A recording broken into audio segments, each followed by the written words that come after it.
What is the ultimate place where God will say, very good? और कौन सी ऐसी अंतिम जगह होगी जहां परमेश्वर कहेगा बहुत ही अच्छा है? When did he say it was very good? और परमेश्वर ने कब कहा ये बहुत ही अच्छा है? When Genesis 1:27, when he had made man in his own image. और 27 वचन ने जब परमेश्वर ने मनुष्य को अपने स्वरूप में बनाया तब कहा। Till then it was only good. और तब तक सिर्फ अच्छा था। But when man was in the image of God, he said, very लेकिन जब मनुष्य परमेश्वर की प्रतिमा में आ गया तब उसने कहा ये बहुत अच्छा है। man and woman.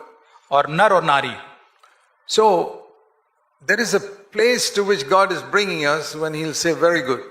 और परमेश्वर हमें एक जगह पर लेकर जाना चाहता है जो बहुत ही अच्छा है। That is when the complete image of Jesus Christ is in our life. और जहां संपूर्ण रीति से हम यीशु की समानता में बदलते Where in हैं। every part of my life I have become like Christ. और हर एक मेरे जीवन के एक क्षेत्र के अंदर मैं यीशु के समान बनता हूं। I look at everybody the way Jesus looks at them. और जो मैं औरों की तरफ देखता हूं जो यीशु के समान नहीं, I will speak exactly like Jesus spoke.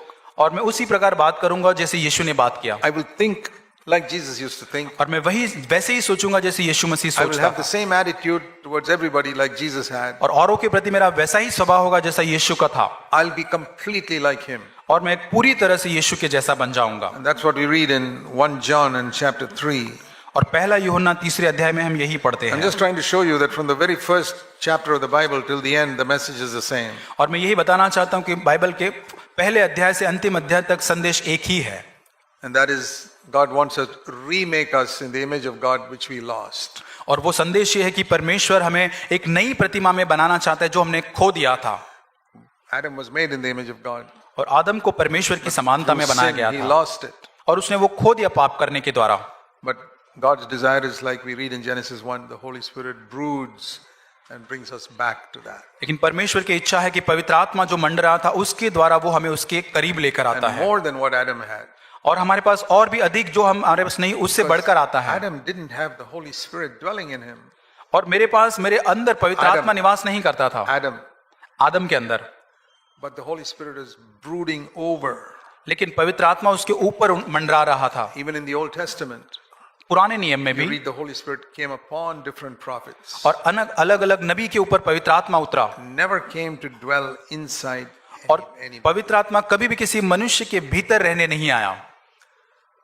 But when the Holy Spirit comes in from the day of Pentecost onwards, और पिंतीकोस के दिन जब पवित्र आत्मा भीतर आया then he begins to change us inwardly.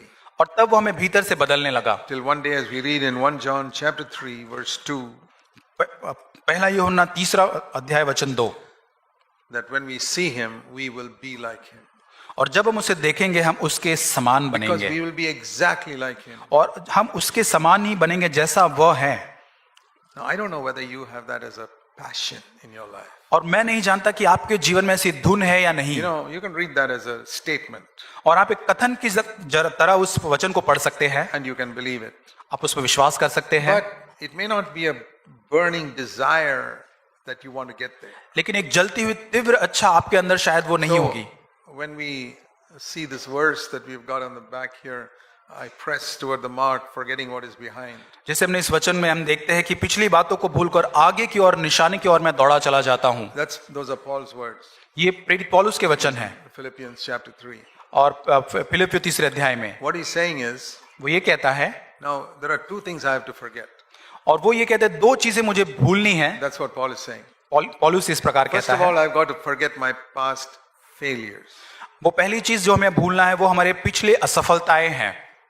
That we would all be glad to forget. और हमें बहुत खुशी होती है उन असफलताओं को भूलने में। What we have confessed and the blood of Jesus has cleansed us completely. और हम उस गलतियों को मानकर पूरी तरह से उसे शुद्ध हो चुके हैं। We live without condemnation. और हम किसी भी दंड आज्ञा उसके बिना हम रहते I हैं। mean, Paul was a murderer in his Jewish days. और यहूदी के दिनों में प्रेरित पौलुस एक खूनी था। He was persecuting and killing Christians. वो मसीह लोगों को सताता था और मारता था। I don't think anybody here has killed any Christian. और मुझे नहीं लगता ऐसा कोई मसीह यहाँ पर बैठा होगा। Paul said he was the chief of sinners. और वो कहता है मैं हर एक पापियों में मुख्य हूँ। His past was cleansed so completely that it wasn't even remembered against him. और उसका जो पिछला जो पाप था वो पूरी तरह से धो दिया गया था, वो उसे स्मरण तक नहीं है। So he forgot that. और उसको वो भूलता है। Another thing he forgets और एक चीज जो वो is भूलता है, how much progress I have made in my life since the day I was converted. और वो इस चीज को भी भूलता है कि जिस दिन से मेरा उद्धार हुआ तब से लेकर अब तक जो मैंने बढ़ोतरी की उसको भी मैं भूलता हूँ। That I find many believers don't forget.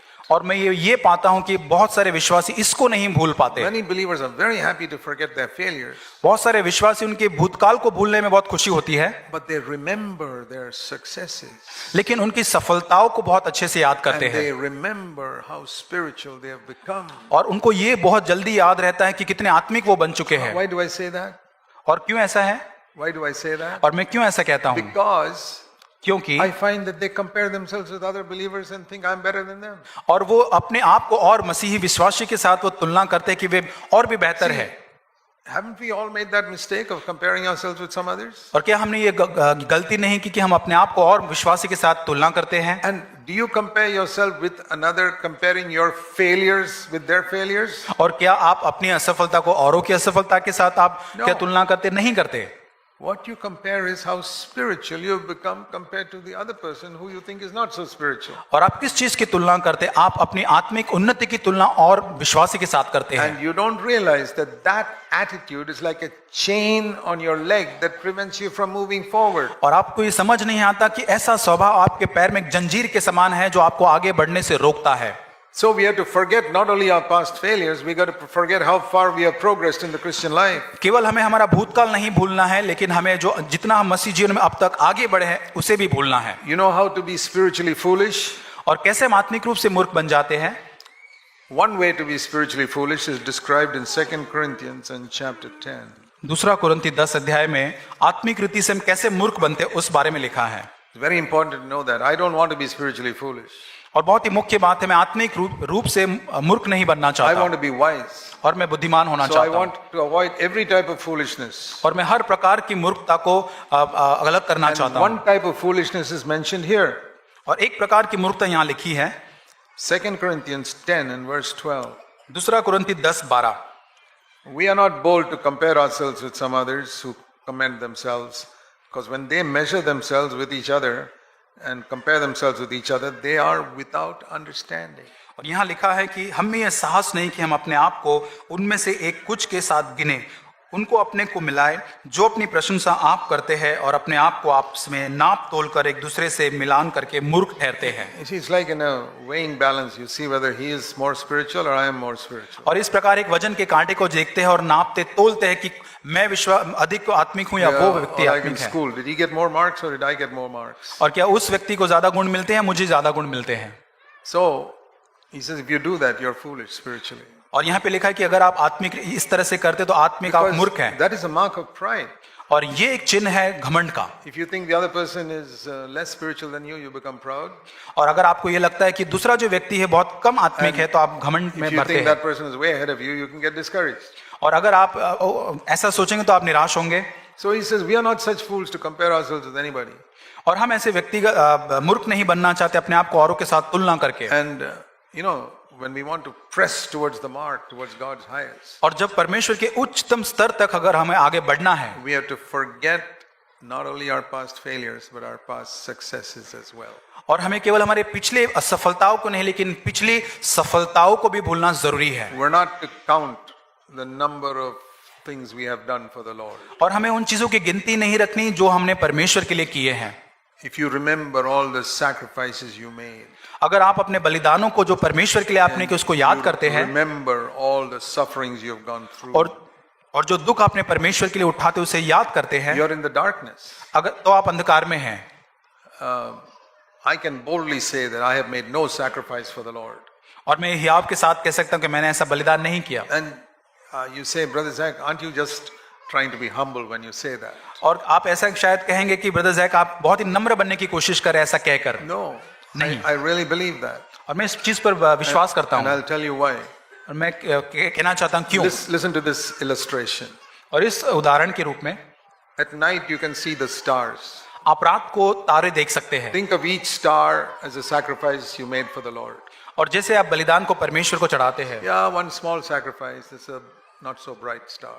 और छोटा सा बलिदान है जो इतना ज्यादा तेजस्वी नहीं दिखता नहीं, That's a picture of a small sacrifice. और वो एक छोटा सा तारा जो है एक छोटे Then some बलिदान के bright, स्वरूप में bright है, star, which is like a big sacrifice you made. और एक बहुत बड़ा बलिदान अगर किया वो बड़े तारे के समान दिखता है। You know, some of you have been thrown out of non-Christian homes because you love Jesus. और इसलिए आप घर से निकाल दिए गए क्योंकि कई लोग आपके घर से आपने यीशु पर विश्वास किया, That's a big sacrifice. I've never had to face that in my life. और ये बहुत बड़े बलिदान है जो मेरे जीवन में मैंने कभी इसको नहीं किया। I really respect every person who's come out of a non-Christian home and who's had to sacrifice the love of parents and inheritance also sometimes. और अन्य जाति से जो अपने परिवार को अपने विरासत को छोड़कर यीशु मसीह में आए उनके लिए बहुत आदर है, Because I never lost that. और मेरे पास ऐसा कभी That's नहीं a था, very bright star. और ये एक बहुत बड़े तारे के जैसा है। And like that, there are different sacrifices you have made for the Lord. और ऐसे ही एक बलिदान जो आपने परमेश्वर के लिए किए हैं, I can also think like that. और मैं भी इस प्रकार सोच सकता हूँ। I left my job in the Navy. और मेरे पास नेवी में Yeah, जॉब that था, looks like a star. Good. एक तारे के समान अच्छा था वो, But when लेकिन the sun is shining in the daytime, जब सूरज दिन में जब चमकता है, how many stars do you see? और कितने तारे आप देख पाते हैं, You can't even see one. और आप एक भी तारा नहीं You देख can't पाते even हैं। see the brightest star. आप एक सबसे अधिक जो चमकता तारा भी नहीं देख पाते। What happened to all those sacrifices you made? और वो बलिदान जो आपने किए थे उसका क्या हुआ? They are there, वो वहीं पर है, but you can't see them. लेकिन आप देख नहीं सकते। When do you see them? कब आप उसको देखेंगे? When it becomes dark. और जब अंधकार होता है। That's what I've learned. और इसी चीज को मैंने If सीखा है। I'm living in the presence of the light of the glory of Jesus Christ all the time, और अगर मैं निरंतर परमेश्वर यीशु मसीह की महिमा के उस प्रकाश में जीता हूं, it's like living in the sunlight. और वो एक सूर्य प्रकाश में रहने I के समान cannot है। see a single sacrifice I have made for him, even if it's a very big one. और अगर सबसे बड़ा अगर बलिदान जो मैंने किया है तब भी मैं उसे नहीं देख पाता। And when I begin to meditate on my sacrifices, और जब मैं अपने बलिदानों के ऊपर मनन करता हूं, and that can happen, और ऐसा हो सकता है, then I know I'm in the darkness, because only in the darkness you can see the stars. और तब मैं अंधकार में हूं, केवल अंधकार में ही मैं वो तारे देख पाता हूं। So remember this. इस चीज को याद रखें। Yes, you made sacrifices. हाँ, आप बलिदान करते हैं, Look at them like the stars. लेकिन उसको तारे के समान देखें। And if you're seeing them, अगर आप उसे देख पा रहे हैं, thinking about them, उसके बारे में सोच रहे हैं, say to yourself, अपने आप से कहे, at this moment, ये क्षण I'm not in the light of Jesus Christ, I'm in the darkness. मैं यीशु की उस महिमा के प्रकाश में नहीं, मैं अंधकार में चल रहा I हूं, never want to live in the darkness. और मैं कभी भी अंधकार में जीना नहीं चाहता, Not even for 1 minute. और एक मिनट के लिए भी नहीं। The devil would like to remind me of all my sacrifices to bring me back into the darkness. और शैतान चाहेगा कि मेरे सारे बलिदानों को याद दिला के वापस मुझे अंधकार में लेकर आए, But I'm not going to listen to him. लेकिन मैं उसको नहीं सुनूंगा। Some of you may think the devil only tempts you to get angry and lust after women and things like that. और कई बार हम लोग सोचते हैं कि केवल शैतान हमें व्यभिचार करने के लिए, क्रोधित करने के लिए उस्काता है, But the devil also tempts you to think of your sacrifices. लेकिन शैतान जो है आपको उस्काता है, याद दिलाता है आपके बलिदानों को भी, Because that way he knows that he'll lead you into darkness without any effort. और किसी भी प्रयत्न को ना इस प्रकार वो आपको अंधकार में लेकर आ सकता है। Think about it. उसको सोच के That देखें। is what hinders you from moving forward, pressing on to God's highest. और परमेश्वर के उच्च स्तर तक बढ़ने के लिए आपको अवरोध रूप बनता है। You know, Paul said in 2 Corinthians chapter 2, दूसरे कुरिन्ती दूसरे अध्याय में पौलुस इस प्रकार कहता है, verse 11, 11 वचन, so that no advantage should be taken of us by Satan, because we are not ignorant of his schemes. वो कहता है शैतान का हम पर दाव न चले क्योंकि हम उसकी युक्तियों से अनजान नहीं। We must not be ignorant of Satan's tactics. और शैतान की युक्तियों से हमें अनजान नहीं होना है, We must be alert. हमें बहुत ही सतर्क रहना है। It's like you go to some place where you know the shopkeepers are all crooks. You'll be very alert to see this guy is not trying to cheat me. और कई दुकानों में जाते जहां पर पता होता है कि ये दुकानदार बहुत ही शातिर है, वहां पर आप बहुत सतर्क रहते हैं। They'll sell you something which is counterfeit or cheap और वो ऐसा कुछ बेचने की कोशिश करेंगे जो नकली है, जो सस्ता है, and charge you for the real और बहुत item. बड़ा उसमें वो दाम आपसे So लेंगे। Satan is like that, a deceiver. और शैतान लूसीफर उसी प्रकार है। And he says we are not ignorant of Satan's schemes. और यहाँ कहते हैं हमें उसकी युक्तियों से अनजान नहीं होना है।